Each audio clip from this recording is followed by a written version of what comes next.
And welcome everyone. I'm so excited to have Dick Schwartz with us today. This is our first live interview in the Seekers Forum after 12 years. I thought it was about time that we had a little more interaction. I've been talking to all these wonderful thinkers and teachers for all these years, but Dick is really one of my favorite teachers.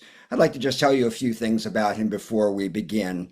Richard Schwartz is a systemic family therapist, academic, author, and creator of the internal family systems, a branch of therapy. Dick developed his foundational work with IFS in the 1980s after noticing that his clients were made up of so many different parts of their self. As he teaches, quote, our inner parts contain valuable qualities, and our core self knows how to heal, allowing us to become integrated and whole. In IFS, all parts are welcome, unquote. Dick is the author of many books and articles, including No Bad Parts, You Are the One You've Been Waiting For, and The Mosaic Mind. He's a featured speaker at many national conferences and has taught at numerous institutions, including the University of Chicago, Northwestern University, as well as Harvard Medical School. His Center for Self-Leadership in Oak Park, Illinois, coordinates IFS trainings in the United States and internationally, and I am delighted to have Dick Schwartz as our guest today. Welcome, Dick. Thanks, Mark. I'm delighted to be with you and to be the first, I guess, live one, right? You're the first live one. Yes. Good.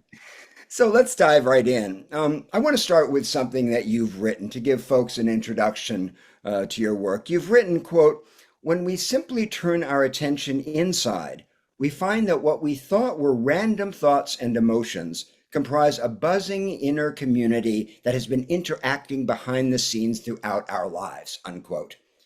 Now, as spiritual practitioners, we are often counseled not to take the movements of the monkey mind seriously. We're taught to see the mind as this one big crazy thing, the mono mind, as you put it. How does this belief in the mono mind hold us back from self-understanding? Well, yeah, for me, that's a big, big mistake that a lot of spiritual traditions have made, which is to sort of denigrate what I call these parts and think of them just as the crazy ego or the monkey mind or whatever you want to call it, and encourage you not to pay any attention to them and instead to aspire to these much higher levels of consciousness. There's nothing wrong with that, but you're sort of abandoning all these inner children in doing that. Uh, many people can do that and live a decent life, but they're sort of cut off as a result from a lot of incredibly valuable resources and qualities. And a lot of the parts, if they're ignored long enough, will get revenge somehow in terms of some kind of symptom, either uh, physical or psychological. And so, having met with many spiritual bypassers, it's a challenge to get them to actually take these parts seriously, but it's really important. Yeah. I'm going to talk a little more about spiritual bypassing in a minute, but let's just get to the idea of the self with a capital S. You make the point that until we uncover that capital S self, which you describe as an essence of calm, clarity, compassion, and connectedness, it's hard to do this work because these parts have been interacting inside us without supervision for all of these years, and that most of them are pretty young. Can you say something more about how this self, capital S, is able to work with these parts that are so young inside us?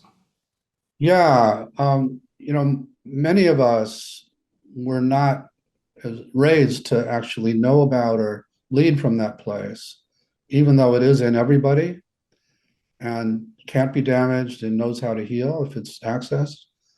But instead, many of these young parts, as you mentioned, are forced to become, in a sense, like parentified inner children, so that they're forced to lead our lives, but they're not equipped.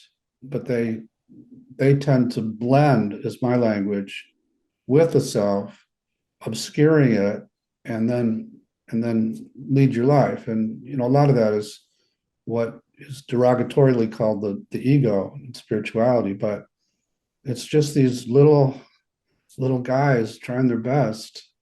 And so many people live their lives without even any awareness that that's in there. And it isn't until they actually learn how to separate from these parts. And mindfulness has a version of that. And I'm a fan of mindfulness if it didn't just stop at observing them and actually led toward more interaction and loving of them. But just getting them to separate, sort of immediately you access these qualities you just mentioned, and this essence that we're calling the self with a capital S, because it's always in there. It's just covered over or blended with these parts. Most of mindfulness practice presupposes the mono mind, though, doesn't it? Could you say more about what do you mean by mono mind? What is meant by that? Yeah, our culture basically thinks of us as having one mind with different thoughts and emotions. And so, and also spirituality, as I keep saying, doesn't see those thoughts and emotions as actually quite very valuable. In fact, they're impediments to your spiritual development a lot of the time. But it's one mind, and if you have these parts, that's because you're pathological. And so, and that model basically comes out of the DID, what used to be called multiple personality disorder world, where these, what they call alters, are the product of trauma. The one mind was split apart by the trauma. And now you've got these shards of the broken vase floating around in there. And the goal is to put Humpty Dumpty back together. It's to round them all up and put them back into one mind so that you don't have what I call parts. And so that's the paradigm I've been up against as I've tried to bring this idea of natural multiplicity, that actually it's the nature of the mind to have these subpersonalities, and that they come into the world with us, and they all have valuable qualities and resources. So it's a mistake to think of them as a sign of pathology. Walt Whitman understood that. I'm sure you know his great quote, do I contradict myself? Very well, I contradict myself. I'm vast, I contain multitudes. Exactly. Yeah. So he knew that before Freud, before we got this idea of this monolithic thing, I, there was that intuition. yeah. Yeah. I'm interested in something you say in the book about parenting, the way the self becomes a parent to the inner parts. You say that even if we weren't well parented ourselves, this self knows how to parent our parts. How can that be possible? I don't really know how. It just is. I mean, I still consider myself to be a scientist. And as I was fooling around, this goes back 40 years, and I was very lucky back in those days to have failed in a trial of family therapy. And at the time, I was working with bulimic kids, and they started talking about their parts and how their parts didn't let them stop. And I didn't know what the hell they were talking about, and then I got scared. I thought maybe they're crazier than I thought, because they were talking about these parts as if they had a lot of autonomy and they had relationships with each other. And then I listened inside myself, and oh my God, I've got them too. Some of mine are pretty extreme about food too. And so then I calmed down and I just started to explore. And uh, as I was doing that, and then as a family therapist, I was hearing about this in her family. I was thinking, who's the leader in there? And is there some kind of good parent available? And as I was having clients explore with that, as I got some parts to open space inside, it was like this other person would pop out suddenly. who had those qualities you mentioned earlier of calm and compassion and confidence and curiosity. And there's four others that characterize what I call self, which include courage and creativity and connectedness and what's the other one? Clarity. Clarity, yes. So those make up the essential qualities of self, at least the ones that are most relevant to the healing process. And when that person would come forward, I could step back as a therapist in a sense, because that person would start relating to these parts in a healing way and a nurturing way. And they would respond very differently than they did when they were in their parts to it. And so that self, I came to call that the self with a capital S, because when I would ask clients, what part of you is that? They'd say, that's not a part like these others. That's me. That's my essence. That's myself. So I called that the self with a capital S. And I don't know why, to answer the question. It's an empirical observation that when that is accessed in people, they just know how to be a good inner parent. And they do start to ask the parts the right questions, and then in their mind go to them and hold them and comfort them, and even bring them out of where they're stuck in the past, because most of the parts that we work with got extreme, that they were in their naturally valuable states, and then trauma happened, and then they were forced into these extreme roles, and they're frozen back at the time when the trauma happened, and they carry the extreme beliefs and emotions from that time. The self starts to heal that by going into the past and bringing them into the present and helping them unload these what we call burdens of extreme beliefs and emotions. So I don't have an answer to the question why Or how. but I've been doing this 40 years, and it's like the same self shows up in everybody. It's got the same qualities and it knows how to heal. And underlying all of your work is this belief in humanity as being inherently good, which is a Buddhist tenet. It's so different from the notion of total depravity that we're given in certain religions, like with original sin. Can you tell me why a belief in our goodness, how that belief impacts our ability to heal?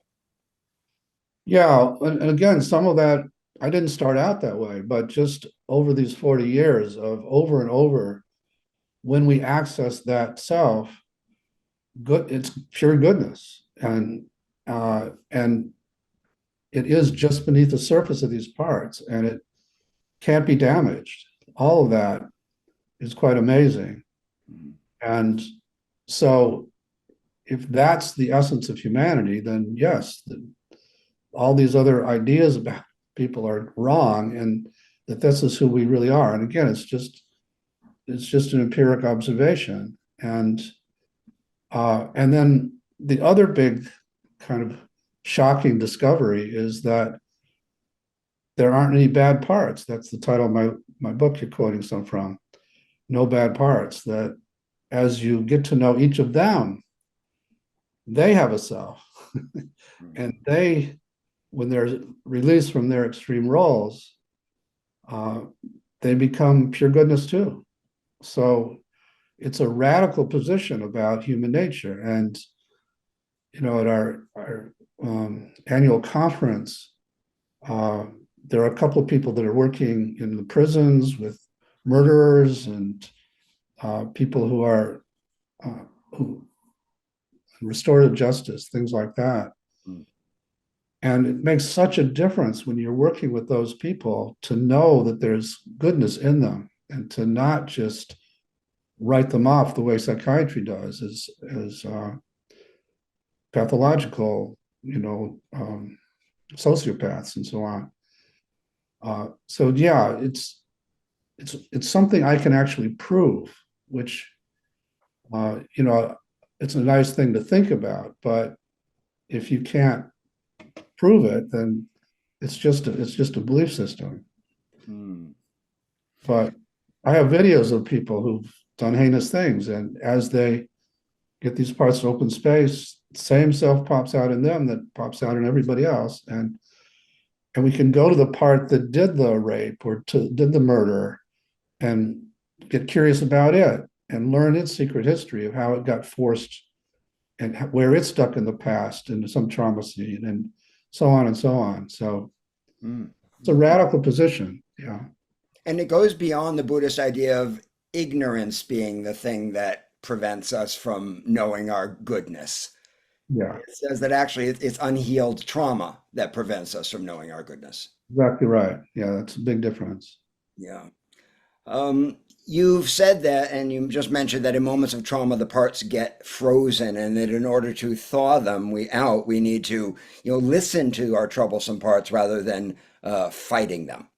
You also say that it's necessary to get parts out of protective roles for them to be able to speak. Could you just give me an example of a part that might want to protect us from trauma and yet keeps us stuck? Oh, there's lots and lots of examples. So most people come in with a big critic, for example, and they hate it. And it makes them feel stuck and worthless and young and alone. And uh, it constantly tells them that they're bad, even when they succeed. That it'll find some reason to say you're still bad. And so most spiritualities, as well as most psychotherapies, go to war against that or try to isolate it or not or ignore it or distract from it. And when you do that with that part, it just gets stronger and more determined to make you feel bad. If instead you go with curiosity, either from myself as a therapist or because I can talk to these parts directly, or for you, Mark, I would say, Mark, how do you feel toward this critic? And I would get you to the point where you just felt interested in why it's doing this all the time. Mm. And I would say, okay, then ask it. Ask what it's afraid would happen if it didn't yell at you all day, Mm. or if it didn't make you feel like shit. And it might give some extreme answer at first, but if you keep asking that question, what's it afraid would happen if it didn't do this job? At some point, it'll acknowledge that it's trying to protect you, Mm. that it's afraid if it didn't make you feel bad, you might start feeling good about yourself. And Mm. then you'd start taking risks in the world. Mm. Then you'd be smashed by the world. And often it's stuck back in a time when that actually happened to you, or it's carrying the beliefs from your family that has some kind of legacy burden about staying small all the time. And as you learn that about it, that it's really just, even though it's got you really stuck, it's really just trying to keep you safe. Mm. And I would say, okay, Mark, how do you feel toward it now? And you could say, well, I feel sad for it. I feel compassion for it. I actually feel like it's desperately been trying to help me. Mm. And I've been so hard on it. And can you extend that compassion to it and see how it reacts to your compassion? And these parts will start to melt because no one's ever listened to them and realized they're just trying to help. Mm. And so on and so on. So then there's a whole set of practices to actually help relieve that critic of its role and help it transform into its naturally valuable state. Mm. You talk about a kind of homeostasis that happens psychologically, psychospiritually, that when we start to get too big, or we start to move toward what you call the self-led life, capital S, that our protectors come in to hold us back. Who do you think you are? Don't get too big for your bridges. Um, how can we befriend the that process when it happens, when we want so much to grow and we feel like we're just at odds with ourselves? Do we start to dialogue with that homeostatic response? Yeah, and it's very similar to what I was just describing. So if I was working with you and you came in with that problem, I would say, Mark, okay, focus on that voice that says, "Don't get too big for your britches," and find it in your body, and you could find it. It's got a location. Hmm. And I would say, how do you feel toward it? And you'd say, well, it's holding me back. It's so frustrating. I can't stand it. I want to get rid of it. And I would say, okay, that makes sense, but we're going to ask all these parts that are polarized with it to just give us a chance to get to know it. Mm-hmm. Maybe even help it not have to do this job anymore. Hmm. And as we did that, and if I could get you into that state, then I could have you begin a dialogue with it. Mm-hmm. And and it would go sort of the way I was talking about with that critic. And a lot of times, just in asking what it's afraid would happen, you learn that it's protecting some other very vulnerable parts that did get hurt and when you stepped out into the world, and they're still living back in those scenes. Mm-hmm. And this critic isn't going to really change Mm-hmm. until you heal those parts. So it doesn't have to constantly worry about them being triggered again. Mm-hmm. Mm-hmm. I get it. Let's talk about the ego a little bit because the ego is so often vilified in spiritual life, particularly, but you don't see it that way. You write, quote, "The ego is a cluster of managers who are trying to run your life and keep you safe." So the idea is to befriend and listen to what we call ego instead of trying to just constantly override it or diminish it. Yeah. I hope you're enjoying this conversation from the Seekers Forum. If you'd like to hear the rest of this interview and learn more about our robust collection of talks, videos, and guided writing sessions, please join us at theseekersforum.com and sign up for our free 30-day trial membership. I hope to see you there. Thanks so much. Bye-bye.